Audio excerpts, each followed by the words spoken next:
You are now watching a video review by Maxwell P. Rhyme. If you are under the age of 13 and watching this video, that means that this video has been designated as for kids. However, if you are above the age of 13 and watching this video, that means that this video has been designated as towards the adult collector community. I hope whoever you are, you enjoy this video review. Why, hello out there on YouTube. This is Maxwell P. Rhyme coming to you with another video review. And in today's video, we're going to be taking a look at none other than the Transformers War for Cybertron trilogy, Seige, Voyager class, Megatron. Yes, the big baddie himself. So here we are, and here he is in his tank mode. But first and foremost, as always, Megatron off to the side. We're going to take a quick look at the packaging. So here we got the Seige, Megatron, yada yada yada, Transformers Generation, Transformers Authentic, barcode warnings, legal stuff. On this side of the box, we've got Megatron looking all intimidating. That is a beautiful artwork of Megatron, in my opinion. And you got some fancy Cybertronian tech specs right there. He is a Voyager class. And on the side of the box, we got that lovely Seige artwork that so many people have come to love. Then on the back of the box, we just got obligatory product shots. Oops, bring the camera back up. He's got, he does that compatible with the Seige bits with the Battle Masters, as well as blast effects and swoosh effects and stuff. But we're not here about the packaging. We're here to talk about, hey look, his gun can do that. We're not here to talk about that. We're here to talk about the figure. Now, as you'll know, like with my refractor review, I'm just doing a base review. I'm not showing off all the added bits and stuff like that. The only exception will be when I review Soundwave. But we're not reviewing Soundwave right now. We're reviewing Megatron. And Megatron is such a beautiful thing. Oh, why'd you have to, Siege, why you have to be like this? So, as you'll see, Megatron is in his tank mode, and this is a very nice tank mode, in my opinion. Very earthy, Cybertronian-like. I'm curious to see how the Earthrise Megatron is going to be. But yeah, here he is in his tank mode, and yeah, he's got rolling wheels on the bottom here, and he's got visible syndrome. But it's such as life, so you got wheels, and so he can roll, as rolling things should. Hooray for that. And just for one quick size comparison, here he is next to the Refractor crew in their camera mode, which is very nice. The tank mode does possess some level of articulation. The turret can rotate full 360. It is on a hinge right here on the base, so can do that. It cannot really move up and down unless, of course, you untab the gun, in which case then the fusion cannon bit can go up and down, but with this bit plugged in, it really cannot. But, hey, it is what it is. Got lots of nice detailing. Battle scuffing marks, which I'm not the biggest fan of, but it's not the end of the world. I'll just wait to see if they ever end up releasing this. Optimus and most of the others without it. Refractor didn't have any, which was nice. But such is life.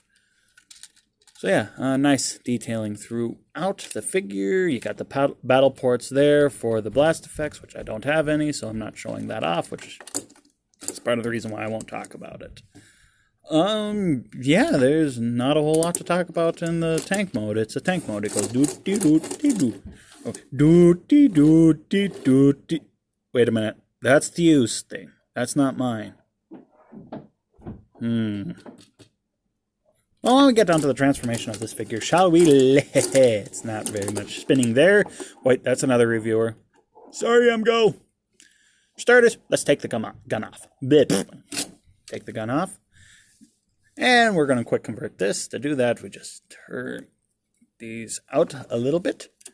Flip it all around. You do get a gun mode thing for it if you so desire. Otherwise, you just bring these up and bring it back together, and you get a nice big sword, which is a really nice sword. And you got tabs for the swishing action, but I don't have that, so whoop-de-doo. Get back here. And now let's get down to transforming the rest of this figure. For starters, we want to pull the front section of the tank Oh, come on. Forward like that. Bring the treads out a little bit to untab everything and bring it up like such. Bring it down a little bit further and we'll leave it like that for the now. We want to take the leg, we want to untab the legs. There's a tab right there that goes into a slot right in there. And you want to flip that down, rotate that all out and around, close that up, and voila, you got a leg all done. Seconds, the other leg is just like the same, the other one. Straighten it all out, collapse. Rotate the waist 188 degrees so you have that oriented properly, and flip out the heels. Voila. Then you got them all standing upright. Now, next off, what you'll want to do is you want to take the arms and untab them. The fusion cannon is a separate individual piece, but I always leave it tabbed into that arm. Bring them kind of around. Bring the rest of the tread bit up and tab the arms into place. And rotate the fusion cannon around. We're going to now stand him upright. Back the camera up a little bit, raise it up a little so we can see what we're doing. We're going to collapse the tread bits onto his back, and there's a tab right here that's going to go into a slot right there. So do that on both sides. Bring the whole backpack bit down, and it kind of just clicks into place, and that's where it belongs. Flip out the hands, and then these little bits here on the shoulders, just bring down. And there you go. There you have Megatron in his robot mode. And this is a commanding Megatron. Oh, don't get me wrong, I love the Voyager class, the Last Night Megatron. That's a beautiful Megatron. That is my favorite live-action Megatron. But for classics and stuff like that, this Megatron holds that rank, although he's missing one thing in particular. But we'll get into that when we do review Soundwave. But yeah, here he is in his robot mode. So let's get in close here so we can take a look at his noggin. There's his head. Beautiful little bucket head. I love how Thew pointed out in the original G1 toy review that in his review of the G1 toy that what became the bucket was essentially just extra kibble, in that the eyebrow bit and the faceplate is all that was supposed to be for Megatron. But they incorporated the bucket, which, you know what? If Megatron didn't have the bucket, he wouldn't be Megatron. But yeah, you're going to see all kinds of like battle scuffing and stuff. Nice Decepticon badge there. Got a little bit of red there. Nice little chest bit of detailing. There's his lower area. And his legs all covered in that awful battle damage. Oh well. Lots of detailing. And here's on the back side. It's actually kind of clean. I mean, he's got a bit of a backpack, which I know that Lazy Eyebrow took his off. I was in contact with him to give him some stuff. He took his off, but me personally, I don't care, because what I did with mine, as you'll see in the Soundwave review, fixes it, in my opinion. So yeah, articulation-wise, the head is technically on a ball joint, so could do some up and down movement, but this panel is really loose. So there's that, but it can look from side to side and look up a little bit and look down a little bit, but not really. Arms are on a swivel, so they can move all the way around and can move in and out. There is a swivel just above the bicep with a little over, roughly around 90 degrees of bend.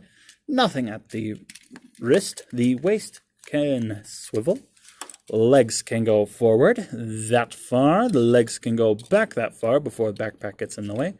Can go full splits, partially due to transformation. You got a thigh rotation. You got 90 degrees of bend. Due to transformation, you technically do have that, if you so desire, but that's, yeah. Ankles do tilt right here, but this does not tab in very securely, so it does not take a lot of pressure to push it in, and his ankle starts tilting, so be aware of that. And heel can move in and out, and foot can tilt, mostly due to transformation. So there you got that. Now, For a couple of quick size comparisons, here he is next to Masterpiece Shockwave. He is much shorter than Shockwave, but c'est la vie. Here he is next to Woody and Buzz. So you can see how he'll scale with some of my Toy Story action figures.